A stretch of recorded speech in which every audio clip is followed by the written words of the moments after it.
Hola, gente amiga del 12. El presidente de Estados Unidos, Donald Trump, postulado al Premio Nobel de la Paz por un parlamentario noruego. ¿Esto es absurdo o merecido, Claudio?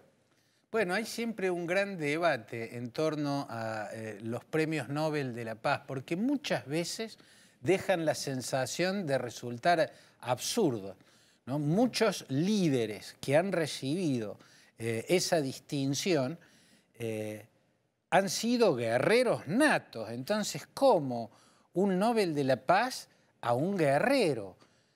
Y sin embargo, es importante explicar que el Comité Nobel se define en el tema de la paz respecto a hechos puntuales, en lo general, no sobre la vida de una persona para ver si esa vida merece un Nobel de la Paz o no. A veces es así, pero otras veces es respecto a hechos puntuales. Una acción. Claro, por ejemplo, Yitzhak Rabin, Shimon Peres y Yasser Arafat, por las negociaciones secretas en Oslo que desembocaron en la Conferencia de Madrid y en la negociación de paz. Por ese hecho, si vos tomabas individualmente, Yasser Arafat era un guerrero, Yitzhak Rabin era un general que había encabezado ejércitos en guerras muy duras, ¿no? La cuestión era un proceso pacificador en especial. No sus biografías. No sus biografías. En muchos casos sí hay toda una vida de lucha en un determinado sentido, como por ejemplo Nelson Mandela, claro, ¿no es cierto? Pero en muchos casos es por algo puntual. Theodore Roosevelt, que fue el primer presidente norteamericano, si no me equivoco, en recibir un Nobel de la Paz, fue a principios del siglo XX, bien a principios del siglo XX. Él era el vicepresidente de McKinley y asumió la presidencia cuando a McKinley lo asesinaron. Le dieron un premio Nobel de la Paz cuando él, como parlamentario, en la guerra contra España de finales del siglo XIX, había sido un fogonero de esa guerra, que fue una guerra atroz, inservible, más allá de que determinó, al perder Filipinas, Puerto Rico y Cuba, el final de España como potencia de ultramar, ¿no es cierto? Pero más allá de eso, fue una guerra inútil. O sea, fue belicista Theodore Roosevelt desde el Congreso propiciando esa guerra y luego desde la presidencia propició la intervención militar en Panamá cuando todavía era una provincia de Colombia para que se secesione Panamá de Colombia y se separe. ¿Por qué a un hombre de esas guerras se le dio el Nobel de la Paz? Bueno, por su mediación en la guerra ruso-japonesa del año 1905. Yo creo que la guerra ruso-japonesa en 1905 lo definió una batalla naval en la que ganó la flota japonesa, devastando a la flota del zar. Y no las gestiones de Roosevelt. Y no las gestiones de Roosevelt. Pero hubo una gestión que pudo conducir a una salida más o menos decorosa para la Rusia zarista y a esa gestión se la distinguió con el Nobel de la Paz. Por eso hay casos como el de Roosevelt, guerrero contra España, guerrero contra Colombia para sacarle Panamá, se lleva un Nobel de la Paz por un hecho puntual, aquella guerra de 1905. Y así hay muchos otros ejemplos. Con esa lógica. Claudio, ¿y cuál es el tema por el que lo postulan ahora a Trump? ¿Es razonable ese tema?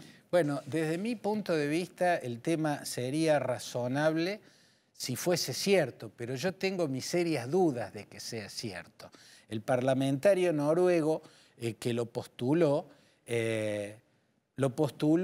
porque realizó la gestión o le atribuye a Donald Trump la gestión a través de Jared Kushner, su yerno, de negociación que desembocó en el acuerdo entre Israel y los Emiratos Árabes Unidos. Sin duda, un acuerdo histórico. Sin duda... Un hecho muy positivo. Un hecho muy positivo, un hecho histórico, replantea el tablero geoestratégico del Oriente Medio. Se ha sumado Bahrein también a un acuerdo similar con el Estado de Israel.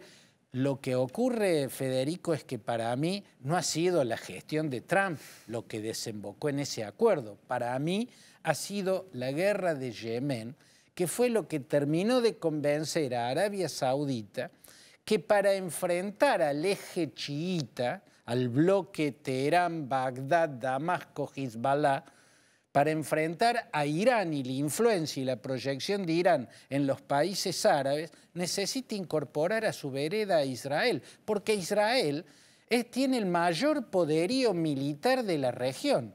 Yo no puedo estar peleando contra semejante potencia siendo mucho más débil y teniendo cerca mío a una superpotencia que sí equilibraría e incluso daría vuelta a mi favor el equilibrio. Por eso, cuando en Yemen, al fracasar ya durante varios años en tratar de derrotar a una milicia local, a los hutíes, que son una milicia local que tienen el apoyo de Irán, si con 9 naciones árabes encabezadas por Arabia Saudita y los Emiratos Árabes no pueden derrotar en Yemen a una milicia apoyada por Irán, mirá si van a poder derrotar a Irán. Por eso necesitan a Israel. Cuando Arabia Saudita se da cuenta, y esto ocurre desde hace ya varios años, yo creo que Trump no había llegado a la Casa Blanca, en los palacios de Riad empezaron a pensar en incorporar a Israel porque necesitan el poderío militar israelí, las monarquías sunitas, para frenar la proyección del chiismo iraní. Y en ese proceso no hay tanta intervención de Trump. Yo creo que no hay tanta intervención. Acá lo que hay es amigos de Trump, Benjamin Netanyahu, el príncipe Mohammed de Arabia Saudita, el emir emiratí, ¿no?, que quieren seguir teniéndolo a Trump en la Casa Blanca porque a ellos les conviene, porque se llevan muy bien. Entonces le dan la oportunidad de aparecer como el gran estadista que ha logrado este acuerdo. Para mí este acuerdo se hacía con Trump en la Casa Blanca, con Obama en la Casa Blanca, con quien hubiera estado en la Casa Blanca, este acuerdo se hacía porque es Arabia Saudita la que está viendo el mapa con una mayor lógica geopolítica y geoestratégica. ¿Y quién es esta persona, el parlamentario noruego, que hace la postulación de Trump?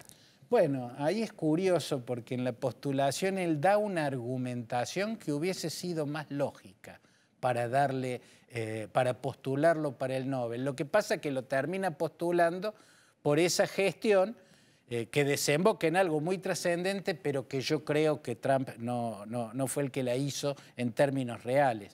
Pero hay otro argumento que para expone. mí el verdadero argumento que sería mucho más lógico es que Trump empezó a cumplir lo que Obama había prometido y no cumplió. A Obama le dieron el Premio Nobel de la Paz porque en la campaña electoral prometió retirar a las fuerzas norteamericanas de Irak y de Afganistán, y después no cumplió ni una ni otra cosa. No cumplió porque no lo dejaron cumplir, porque no pudo cumplir, porque estaba en su intención cumplirla. Como fuere, no lo cumplió.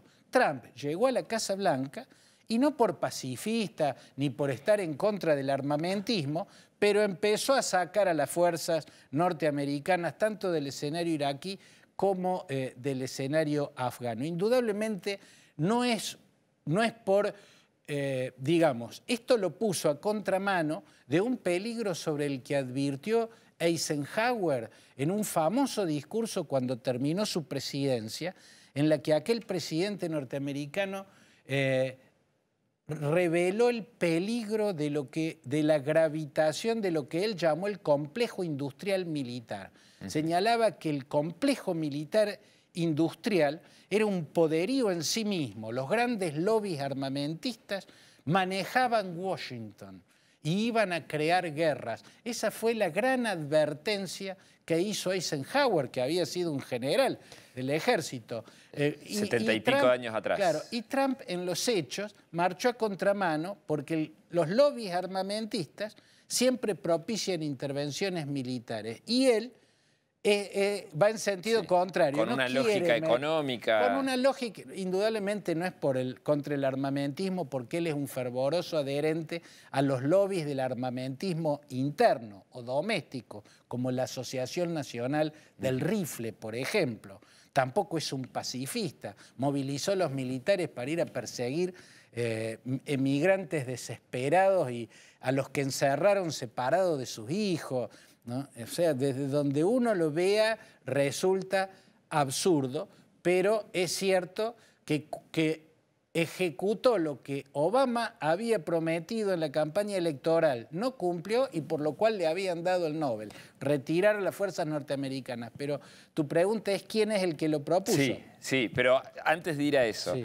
esta acción que mencionás de retirar tropas de Afganistán y de Irak no es el fundamento de su postulación. No. Y hubiese sido una razón más válida. Él en un momento menciona eso. Al pasar. Menciona eso al pasar, pero la razón por lo que lo propone es por la gestión para una negociación entre Emiratos Árabes Unidos e Israel. Bueno, y ahora sí, ¿quién es este parlamentario noruego, el promotor de la candidatura de Trump? Christian Tybring es un parlamentario que es representante de Noruega en la Asamblea de la OTAN, de la Organización del Tratado del Atlántico Norte. Pertenece al Partido del Progreso, que en Noruega es un partido ultranacionalista, ultraconservador, de esos que, como digamos, un partido con el discurso de un Matteo Salvini en Italia, en contra de los inmigrantes, en contra de los refugiados, un discurso xenófobo, que ya en el 2018 había propuesto a Trump para el premio Nobel. Y en ese momento la razón también parecía lógica y era absurda. Yo desde un primer instante la planteé como absurda cuando eso ocurrió, que fue la cumbre entre Donald Trump y Kim Jong-un. Ajá, el líder de Corea del Norte. Bueno, yo cuando eso ocurrió, en mis columnas, en los diarios, las revistas, los medios para los que escribo, las radios, y acá en Canal 12, cuando estaba ocurriendo, yo lo planteé como una gran escenificación que no iba a servir para nada. Una escenificación que Trump quiso hacer para posar de gran estadista mundial, pero que no servía más que para darle a un dictador norcoreano un escenario para que pueda pavonearse ante el mundo. Y los hechos le dieron la razón a esta visión pesimista mía, porque no ocurrió absolutamente nada. Fue solamente una gran escenificación, ¿no? Por esa escenificación, Christian Tybring le quiso que le dieran un premio Nobel de la Paz a Trump, ahora vuelve a la carga con otro argumento.